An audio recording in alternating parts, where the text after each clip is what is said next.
There are a lot of challenges in being a self-published kind of creator because it's just basically you and whatever soldiers you can kind of get on your team going out there and doing it every day.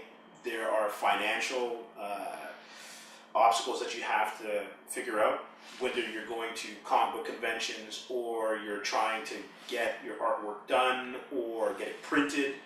These are all things that aren't kind of in the self-publishing handbook. Maybe I should write one. That you would kind of encounter before you decide to go on this kind of a journey. And it's the same thing that you would encounter with teaching, because essentially both of them are people-oriented businesses. You have, in teaching, you have your class and the different kind of, personalities that you have to manage, as well as then also doing your job well, and then making sure that everyone is comfortable enough in an environment to learn. The same thing happens with Chronocari and with Edge, and especially with Comics Asylum, because you're working with a team and you're trying to meet deadlines, you're trying to make sure that you have your finances in order to be able to go to the conventions, and you're talking to PR companies that so you can get permission to use images on your cover. And so there's so much that you have to learn on the fly. It's kind of like, even when you're a teacher, you can go to teacher's college for 2 years, but they don't really teach you what it's like to be in the classroom with kids that may have challenges, or with not enough supplies in the room. And then what happens when you have to go off script?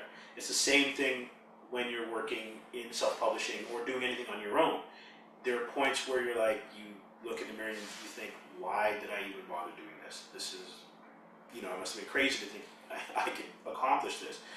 Because you're also out there in a world, especially with how much media there is, where you have a lot of competition. Now, that kind of competition isn't the same as in a classroom, but what you are actually doing in the classroom is you're competing against yourself and past lessons, and sometimes past students, because you are trying to get everyone in your class to get to a certain point where they're successful. The same thing is for every story you write, and every article you write, and every blog post that you write.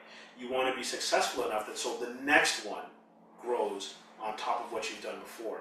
If you are able to kind of get through those times that seem to be challenging, when it works, just like when you see your kids graduate at the end of the year, when you see your stories be well received, or you're meeting people at the convention tables and they're really, really enjoying what you've done, or you've done a great interview with a writer or an artist who's doing their own self-published work, that's just as rewarding. And I think it's that kind of connection that I get, not only with my students, but also with the creators and the public that's out there, that really keeps me going.